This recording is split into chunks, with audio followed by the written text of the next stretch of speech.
Never impressed when I see people that have like these name brand shoes and these name brand outfits or bags, Louis Vuitton bags. I'm literally never impressed.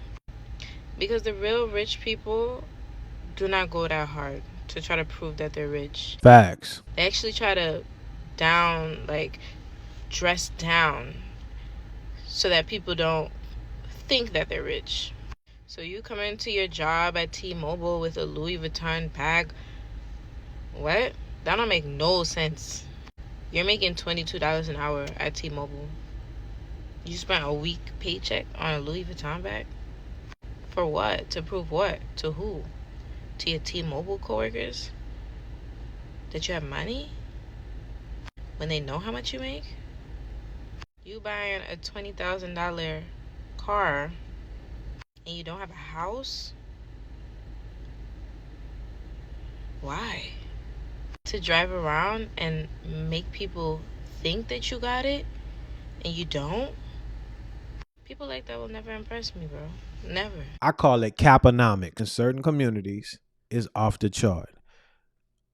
I do know why people do it because you want to feel as if you've achieved something. And the things that are readily or easily accessible, a lot of people gravitate to those things. But the danger in that is you're playing yourself. And the older you get, the more that lie, that fallacy is going to negatively affect you. Because if you're a younger person, see, time is your greatest asset. And most of us, most of you guys, either have spent it the wrong way or are currently spending it the wrong way with distractions like expensive vehicles. I cannot express to you the amount of young folks that I see that say, because I don't want to discipline myself or because I think I don't want to have any maintenance with a home, I'm going to just get this vehicle. For a lot of young cats, maybe you're trying to attract the young ladies. For other people, it's like you want folks to feel like, as she said, you got it, but you don't, man. Quit capping. The cap is too expensive. Young brother, young sister, young man, young lady, don't do it. Buy a home. It doesn't have to be a McMansion. As a matter of fact, it shouldn't impress anyone other than yourself. Listen to the old man. I'm trying to put you on game. For real, for real. Oh, gee, I don't want you out here crashing out financially, okay? Perpetrating a fraud. So, car payments is the number one thing, in my opinion, that most people are crashing out financially, especially for their future self, because it's a true liability for reals, especially if you're buying them new. Crazy work. Now, I know you guys don't believe me, so let me get somebody more in your age group range, and I want him to tell you what it is that he's seeing out in the field. Now, I go to a lot of rich areas every day. I see a lot of rich neighborhoods, you know what I'm saying? And what I learned is that rich people spend their money on their house because a house constantly gains value 9 times out of 10. In the ghetto, a lot of people spend their money on cars, which depreciates as soon as it leaves the car lot. Now, with that being said, we need to get our minds right and do it more investing into a house. So when you get that 20, 30, 40, 50 bands, instead of constantly going to buy a foreign, go put a down payment on a house, a condo, something of that nature, where the money is going to value better in the long run. You feel me? And then you can still go buy you a car later because it's going to depreciate. So we got to spend our money more wisely. We got to learn. I'm barely learning these things. Each one teach one. Love your neighbor as yourself and share the knowledge. A lot of these rich people, you go to their houses, they got regular cars in their driveways, Hondas, Toyotas, things of that nature. A lot of them got foreigns too, but a lot of them just have regular cars because they put more of their money into their property. You see what he's saying? It takes time to make moves. We all can't make them at the same time. It takes time. There's levels. If you don't believe me, say you're a millennial, younger millennial. Say you're 30 right now. Okay. Ask that 50-year-old in your family. Ask the ones that have just purchased a home. I'm not talking about a McMansion. They don't have to have a bunch of investment prop. They just purchased a home. And a lot of those folks, if they stayed in that one home, they should be paid off by now or getting close to it. And just ask them how life feels. Then go to the other one, right? Probably that cool uncle, that cool auntie, the one is always popping, right? Looks rich, had all the cars and the clothes and all that kind of stuff. But the rent is kicking their you know what right now.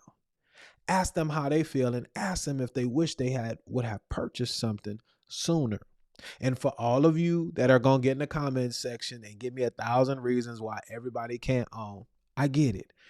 Ask that third person, the one that understood that they would never be an owner, ask them to show you their investment portfolio, to show you all the millions of dollars that they have. And I'm being very sarcastic because here's the deal.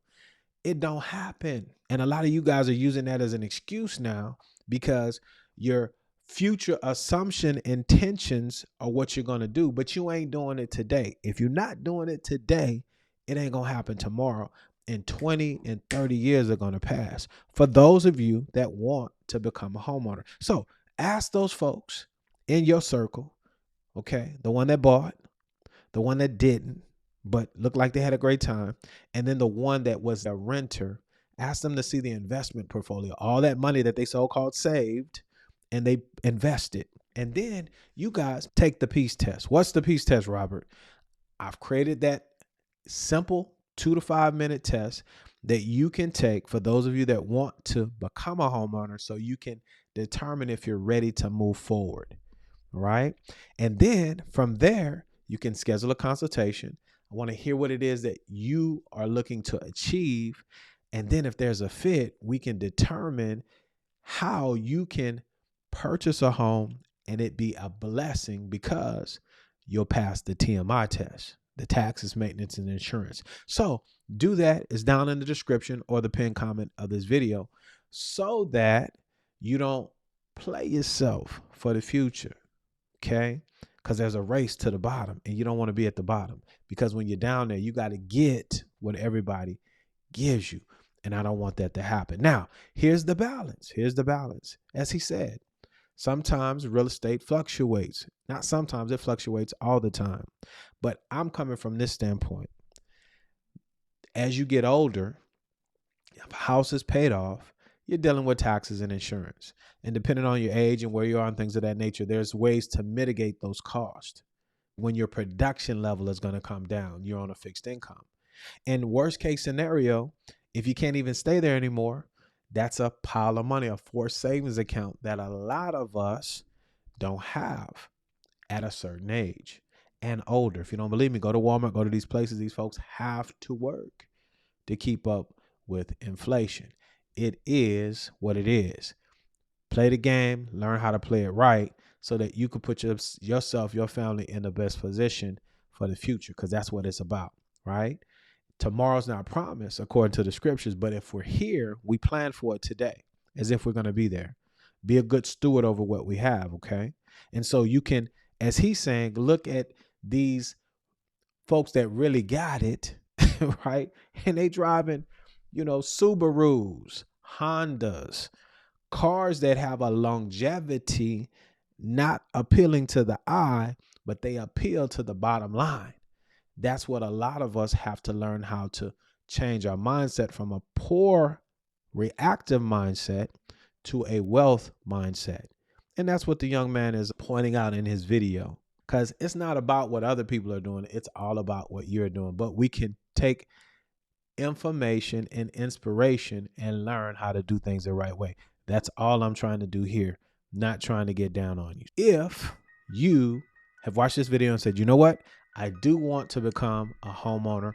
I just don't know the next steps. Take the peace test. If you don't want to take the peace test and you just say, hey, you know what, Robert, I want to reach out to you. All of those links are in the description. Let's have that conversation to see if we can move forward. Check it out, guys. Let's be good to one another. Let grace abound. If you're not ready to Click any of those links, peace test or consultation. I curated these 2 videos to help you continue your education until the time you're ready to reach out. Stay blessed. Be good to one another. Let grace abound. Indeed.